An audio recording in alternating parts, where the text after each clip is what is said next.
Lumipat ang eksena sa labas ng Kumulating Fate Sect. Ang lahat ng gustong manood o sumali sa Grand Devil Sealing Assembly ay naroroon na sa plaza ng Lin City. Siyempre, naroon din ang mga elder ng iba't ibang sekta, at tiyak na naroon sina Li Tianxin at ang kanyang master.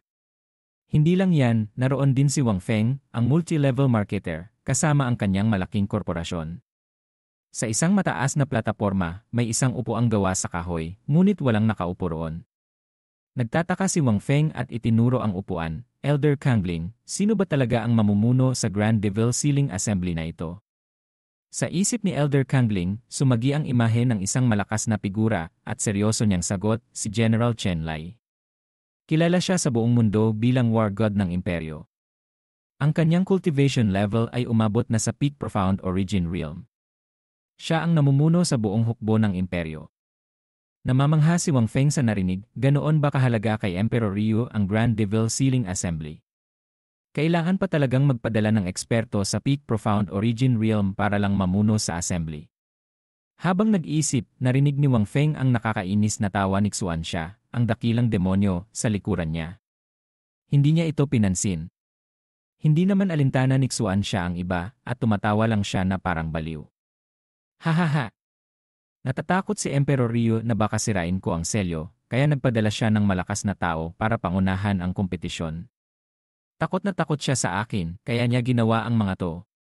Pagkalipas ng ilang segundo, may lumitaw sa kalangitan na malaki, kaya natakpan nito ang sikat ng araw sa ibaba. Nagulat ang mga tao sa ibaba at tumingala.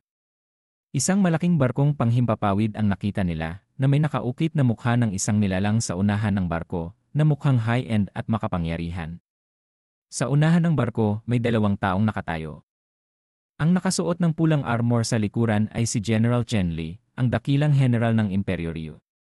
Ang nasa unahan na nakasuot ng asul na damit at may hawak na batong asul ay si Crown Prince Yufei ng Imperyo Ryu. Nang sa tingin nila ay sapat na ang distansya, nagsimula silang bumaba. Dahil isang upuan lang ang naroon, alam na ng lahat kung sino ang upo roon. Si Crown Prince Yufei na ang umupo, habang si Chen Lai ay nakatayo sa likod ng upuan. Mula sa ibaba, narinig ang malakas na sigaw, pagpupugay sa Crown Prince. Pagpupugay sa General. Matapos marinig ang mga salitang iyon, tumingin si Yufei sa ibaba nang may malamig na tingin, na tila nakikita niya ang mga tao bilang mga langgam, at sumagot, hindi na kailangan ang seremonya. Naramdaman ni Wang Feng ang lakas ni Crown Prince Yufei, at nagulat siya. Inisip niya na ilan lang sa mga nangungunang henyo ang umabot sa Middle King Spirit Realm.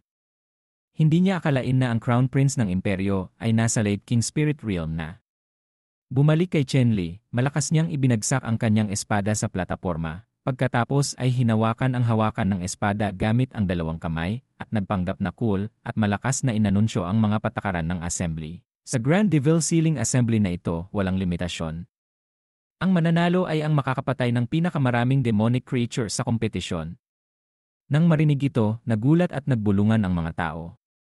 Ang patakarang ito ay para maging ilog ng dugo ang Grand Devil Sealing Assembly. Tama. Para lang makakuha ng top spot, papatayin ng mga kalahok ang isa't isa. May mga susubukang patayin ang mga batang henyo. Habang nagtatalo ang mga tao sa ibaba, may dalawang sundalo na nagbaba ng isang malaking kargamento mula sa barko at inilagay ito sa harap ni Chen Li. Hindi na siya nagsalita pa, agad niyang binuksan ang kargamento at kumuha ng isang badge. Ito ang Devil Sealing Badge, paliwanag ni Chen Lai. Kailangan niyo lang dalhin ang Devil Sealing Badge. Kapag nakapatay kayo ng demonic creature, automatiko nitong sisisipsipin ang aura ng demonic creature at gagawing puntos. Tandaan, mas mataas ang cultivation level ng demonic creature, mas mataas ang puntos. Ang may pinakamaraming puntos ang siyang mananalo sa Grand Devil Sealing Assembly na ito. Pagkarinig nito, may isang nagtanong, paano kung maagaw ang Devil Sealing Badge? Tumaas ang kilay ni Chen Lai at sumagot, kung mangyari iyon, ibig sabihin ay hindi ka karapat-dapat magkaroon ng Devil Sealing Badge. Wala na siyang ipinaliwanag pa.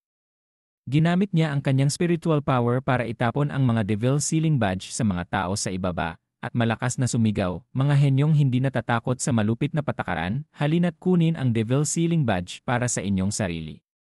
Nang makita ito, nagkatinginan ang mga tao, nag-aalangan kung susubukan ba nila. Pagkatapos mag-alinlangan, sumugod ang mga tao at kumuha ng Devil Sealing Badge. Itinapon ni Wang Feng ang platinum card ng kumulating Fate Sect sa likuran at sinabi sa mga hindi nakarapat-dapat na manatili sa loob ng kumulating Fate Sect at maghintay. Pagkatapos, tumakbo si Wang Feng para kumuha ng Devil Sealing Badge. Kasama niyang tumakbo sina Li Qing, Mu Yunfei, Ling Fiu at Li He. Itinaas ni Chen Lei ang kanyang espada sa harap ng kanyang mukha at malakas na sinabi, "Ipinapahayag ko na ang Grand Devil Sealing Assembly ay opisyal nang nagsisimula." Pagkasabi nito, nagsimulang lumipad ang mga tao. Itinuro ni Chen Lei ang kanyang espada patungo sa God Burial Ancient Land at nagpakawala ng isang malakas na spiritual power at malakas na sumigaw. Sundin niyo ang aking spiritual power papunta sa lugar na kinaroroonan ng selyo ng dakilang demonyo sa God Burial Ancient Land. Nang makita nila ang spiritual power, sumunod ang mga tao. Nagtanong si Zukin, Elder, si sect leader Wang ay magaling manatiling bata, pero hindi siya baba ng 30 taong gulang, kaya bakit pinayagan pa rin siyang sumali? Sumagot si Kang Ling batay sa kanyang iniisip, siguro gusto niyang protektahan ang kanyang mga disipulo na papasok sa God Burial Ancient Land. Hindi nagtagal, dumating si Wang Feng sa pasukan ng God Burial Ancient Land. Tumungo siya sa gilid ng bundok at tumingin sa malalim na hukay sa ibaba, nagulat siya. Ito ba ang God Burial Ancient Land? Lumapit si Li Qing sa kanya at tumingin din sa ibaba. Kasabay nito, dumating din sina Yufi at Li Tianxin sa pasukan. Pagkarating ni Li Tianxin, tumingin-tingin siya na para bang may hinahanap. Sinabi ni Yufei, "Tianxin, mula ngayon, dapat kang manatili sa aking tabi." Tumingin si Li Tianxin sa likuran niya at malamig na sinabi, "Hindi ko kailangan." Nang marinig ng mga alalay ni Yufei na tumanggi si Li Tianxin, itinuro nila siya at sinabi, "Li Tianxin, inalok ka ng Crown Prince na sumama sa kanya, pero tinanggihan mo siya." Ayaw ni Yufei na makialam ang iba, kaya itinaas niya ang kanyang kamay para pigilan sila. Pagkatapos ay pinaalalahanan niya si Li Tianxin, ang mga patakaran ng Grand Devil Sealing Assembly na ito ay malupit. Hindi ka dapat maging pabaya. Sumama ka sa akin, at sisiguraduhin kong walang mangyayari sa iyo sa buong kompetisyon. Sinabi niya ang lahat ng kaya niya, pero tumanggi pa rin si Li Tianxin. Dahan-dahan siyang naglakad papunta kay Wang Feng, at kumpiyansang sinabi na mayroon na siyang mga kasama. Hindi pa alam ni Wang Feng na may problema na naman siyang dadagdag sa kanya. Nakasimangot siya at pinaypayan ang kanyang kamay, iniisip kung bakit ang bahay ng dakilang demonyong siksuan siya ay amoy mabaho. Nagalit si Yufei nang tanggihan siya ni Li Tianxin at nanatiling nakatayo roon na walang imik. Ang kanyang kilay at mata ay nakasimangot, na parang hirap na hirap siyang dumumi.